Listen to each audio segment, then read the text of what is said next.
Handout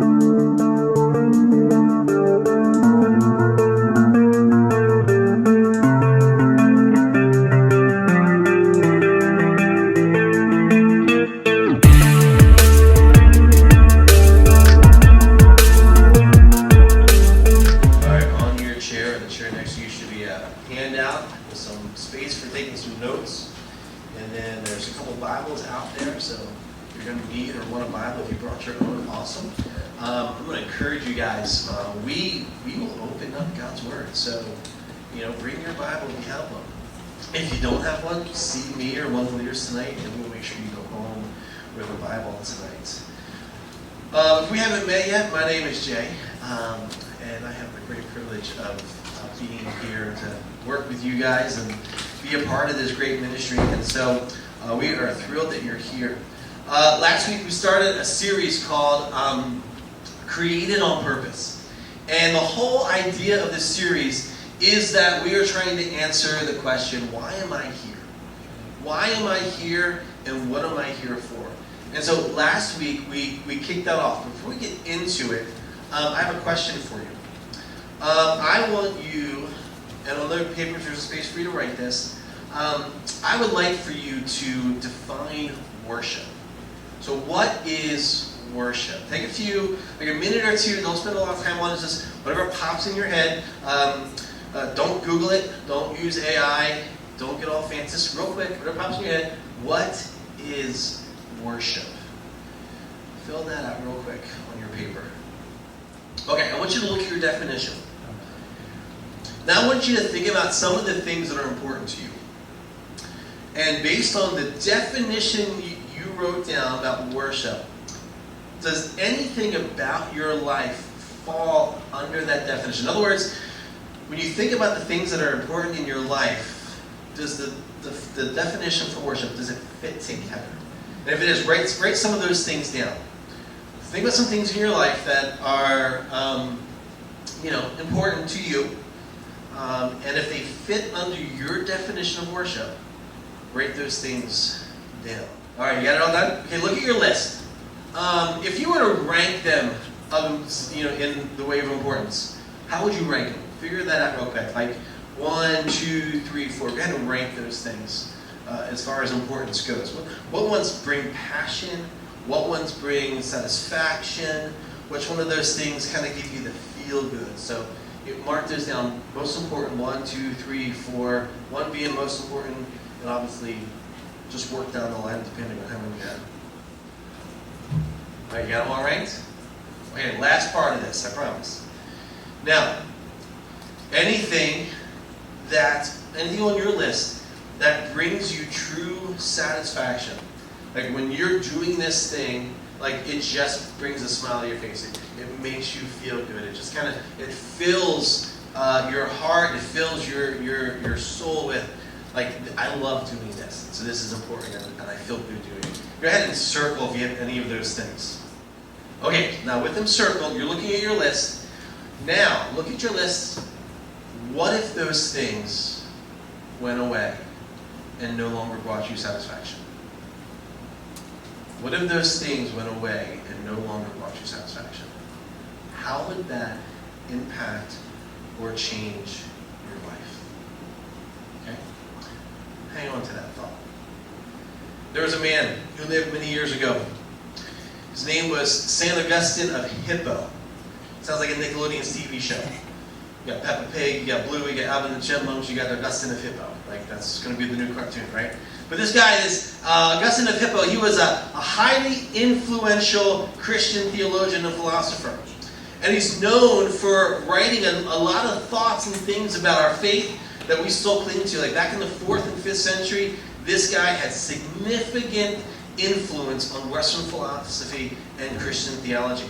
And he's known for writing these words. He says this: "You have made us for yourself, and our hearts are restless till they find rest in you." You have made us for yourself, and our hearts are restless until they find rest in you.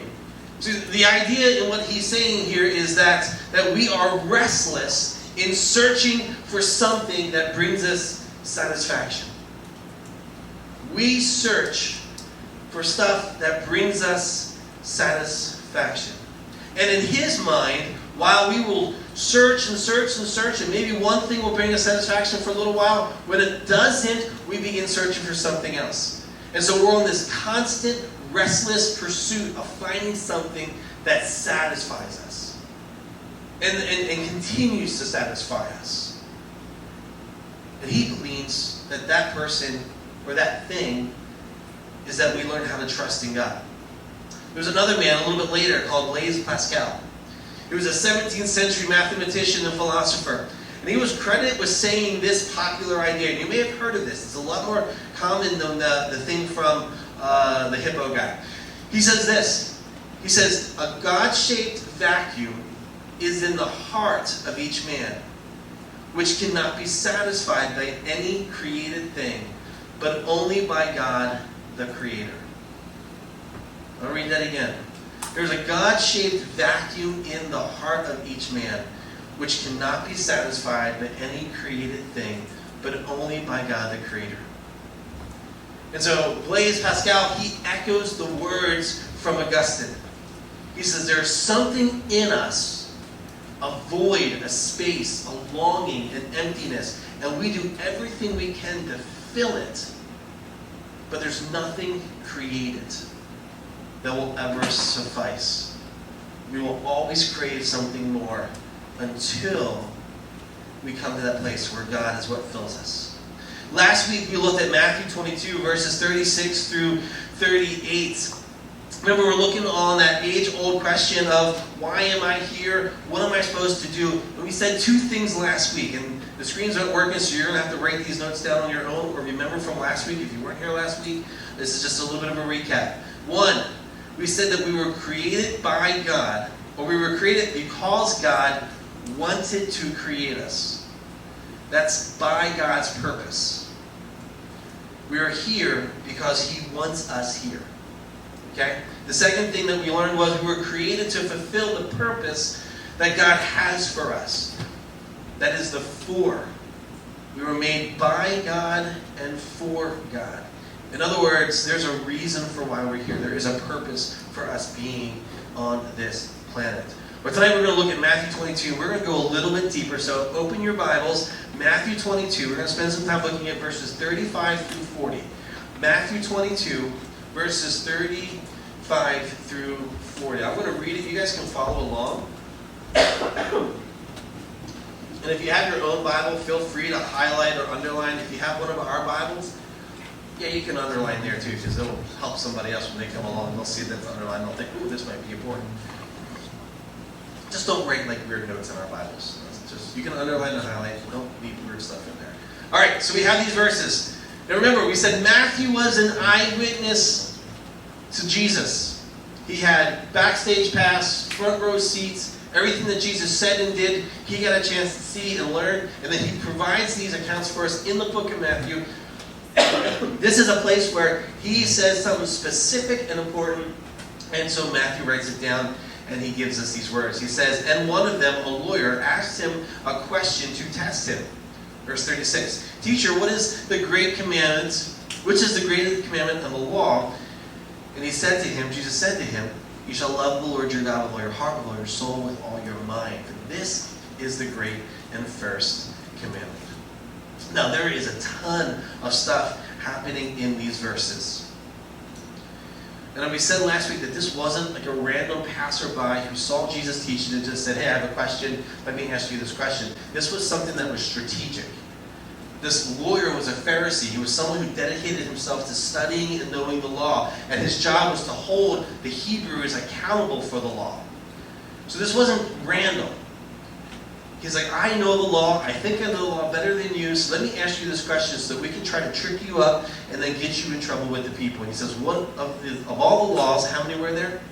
You said last week? 613. Well done. 613 laws. And so he says, hey, Jesus, I'm an expert in this. Of all 613 laws, which one is the most important? Now the question is a trick question because here's the thing. All of the laws were important to the Hebrews. All of them were important. And the way it went is if you broke one law, you broke all the law. So to live according to the law was the best hope they had to have an accountable relationship with God. And so he asks, of all of 613 laws, which one is the most important? And so Jesus gives him the answer. He says, this is it, love the Lord your God with your heart, with all your soul, and with all your mind. Now we know these words to be the great commandment. This is what Jesus gives us. But what we find Jesus actually doing is he's quoting Deuteronomy chapter 6, verse 4 through 6. So again, remember we talked last week, God led the Hebrews out of Egypt. He was going to make them a nation, but they didn't know how to be a nation. And so God gave them the law so they could govern themselves, care for themselves, and they could be set apart from all the other nations. God says, I'm going to give you this law, not to put a bondage on you, but to free you. You live according to the law, you will be free. When you break the law, you will not be free. So the law was meant to be a good thing. And in the law, he says in Deuteronomy chapter 6, Moses writes this down for us, and so Jesus quotes, and he says, Hear, O Israel, the Lord our God, the Lord is one. You shall love the Lord your God with all your heart, with all your soul, with all your might. And these words I command to you today shall be upon your heart. So God said to Moses said to the people, of all the things that matter most, the most important thing is that we love God with everything that we are. And if we were to line these two verses up between what Jesus says and what Moses says, you're going to find they're going to be really, really, really similar. But these verses bring a ton of importance to us. Now, can we get a little Bible geeky? Is it okay to get a little, do you know what Bible geeky is? Like, I love the Bible, and when I get into really good stuff in the Bible, I get a little geeky. Okay, is that okay? But I want you guys to get geeky with me a little bit. So here's what we're going to do. We're going to break this down and look at some of these words here because they're going to help us understand just how important what Jesus says is. Okay? So here we go. First question is this. How many is familiar with the word shall? Have you guys heard that? Do we know what that word is all about? What does the word mean? What does shall mean? Caleb, you got your hand up. What you got? Kind of like should. Okay. Kind of like should. All right. Anybody else? Will do. Okay, we're getting there. Good. Anybody else? Okay, so check this out. So the word shall is a legal term. And you find it most commonly in contracts and agreements that are like legally binding. So a lot of times we use the word will, right? You will do this. She will do that. I will do that, right? But in a contract, shall brings a certain level of enforcement. So that when a contract says the first party of the second party shall do this for the third party, and the third party will do this for the second, or shall do this for the second party, what it is, it's creating a legal bond of what's expected to happen between one and the other. So when we see these words here, what we're actually reading is legal language as to what needs to happen, what must happen. If this was a contract, we are bound to do these things. And so Jesus says, you shall, not if you want to, or maybe if you're having a good day, you'll want to do. He says, you shall. He says, if you enter this contract with me, you enter this agreement with me, the expectation is that you will do these things. Shall carries a promise, a powerful promise of something that will and should or must happen. Shall in these verses indicates our response towards God, what that should be. According to Jesus, we are to love God with everything about us. Our heart, our soul, and our mind. And that's pretty geeky, right? But it brings it a little more closer to home. These aren't just suggestions that Jesus gives, right? This is an expectation. We are to love God. That is our first priority, right? Well, he doesn't stop there. Because if we continue to look at this in the Greek, and we're going to get really geeky now, okay? Because we're going to bring up Greek stuff that I hated having to learn, but it's good to learn because now I can get all geeky in front of you. Here we go. So, the way this is written in the Greek, we're going to see some nuances to these words. And hopefully it comes out and gives us a little bit more. And it all focuses with this idea of what it is to love. And so the to love, is written in the imperative. All right, anybody in English know what an imperative is? Nate, what's an imperative? It's a command, right? An imperative is something that we are to do. So it makes sense if this is known as the great commandment, right? There's a command in this. So this idea to love is in the imperative, which means this is Jesus commanding us to do it. The second thing about this is that it's in the future aorist. Anybody know what a future aorist is? Yeah, I went to seminary and I know a little bit of Greek. I know what future aorist is. You want to know what it is?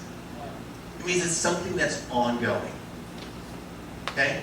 It's not something that has a conclusion, but it actually points to something in the future to say that this is going to happen and it's going to continue to happen. So now if we put the idea of this being shall, a legal contract that requires us to do something, and now we see that it's in the imperative, which is a command, but it's in the future aorist, we are seeing something that is something that we are to be doing now, and guess what? What else? Forever. But it gets even better. Because it's not just that we attempt to love something. Because this is attached to God, it gives us the something. Guess what the something is? God. So it's not just that we love going into the future, but we are loving God. It's specific. The imperative is not that you go home and love your mom and dad, which is appropriate. You should do that. It's not that you go home and you have some pizza because you love pizza, which is okay, I guess. It's not that you hang out Chick-fil-A because you love Chick-fil-A. Well, that's me. I love Chick-fil-A. I hang out Chick-fil-A. Anyway, we keep going.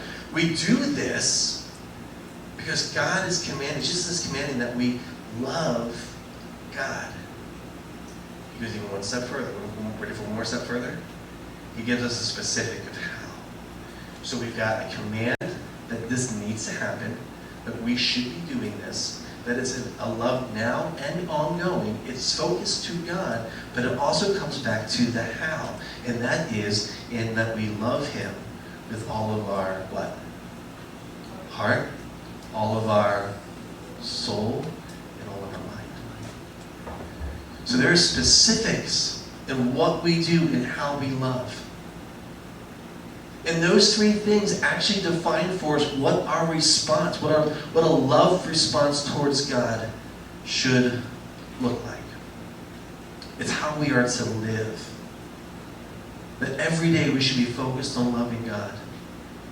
That when we wake, we make that determination in our mind that today I'm putting God first and I'm going to love Him with every piece of me. My heart, my soul, my mind. We'll break that down in discussion groups a little bit. But here's the thing. This is what the Bible defines as worship. So, go back to your definition of worship. Underneath of that, there should have been 3 lines. You may have already filled them in, but there were 3 extra lines under where it says, what is worship? If you were to use those lines, that's fine. You can use the note page on the other side. I'm going to give you a definition of worship. We're almost done. You guys have been awesome. Definition for worship is this. Worship is to express profound honor, reverence, and adoration for someone or something deemed supremely valuable or sacred, often by giving one's whole being, mind, heart, and actions in grateful submission and love. So basically what Jesus is saying, what matters most is that we love or we worship God in everything, with everything. That our lives are a constant reflection of our affection towards God. And the best part about all of this isn't because of what God has done, although that's part of it, but it focuses on who God is. Remember, God is our creator. And by simply being our creator, He already becomes the most valuable, the most reverent, the most important thing that demands our worship.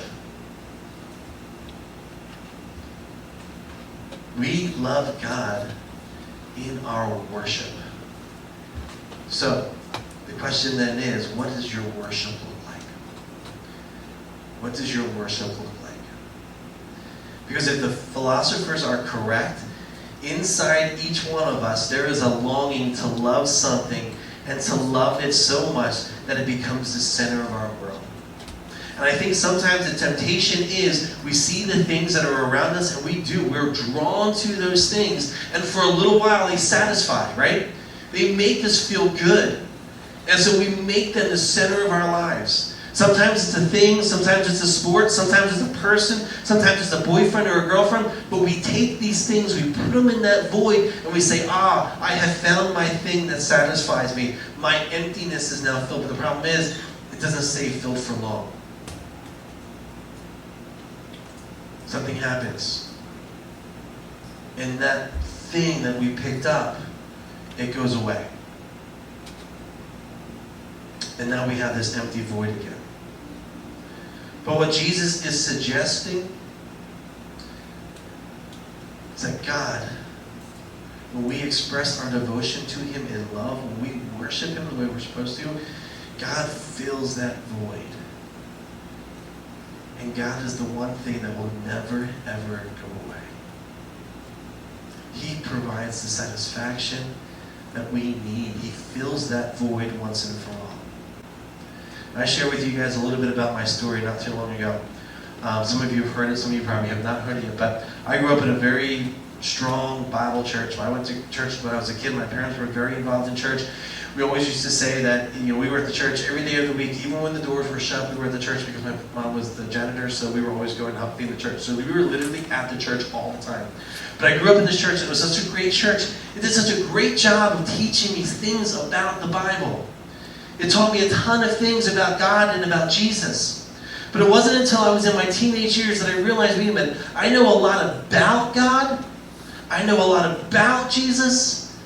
But I was missing actually knowing Jesus.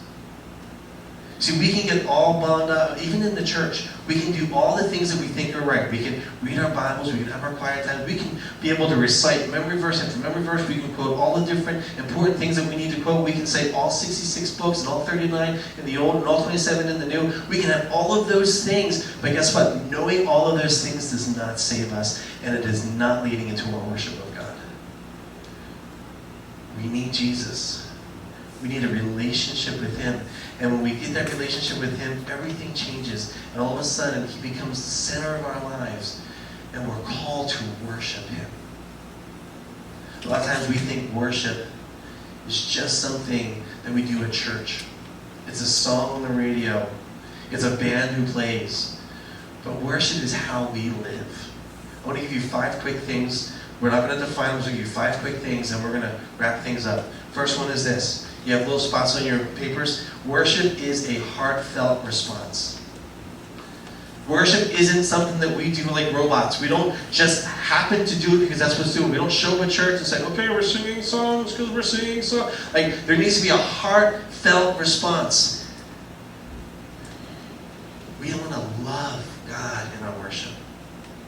Heartfelt response. God is our supreme creator and He is worthy. Number 2, worship is total devotion. I love what we see in Acts chapter 2 at the very end of verses 42 and 47. It says this, they, the new Christians, the church, they devoted themselves to the apostles' teaching and the fellowship. And on it goes. But the idea here is they devoted themselves. Jesus changed their lives and they devoted themselves to everything that Jesus taught. Worship is total devotion. How many times do we come into church and we're just completely distracted? We sit down and we read our Bibles, and we have no idea what we're reading, so we're not committed. Worship is total devotion. Worship is action and submission.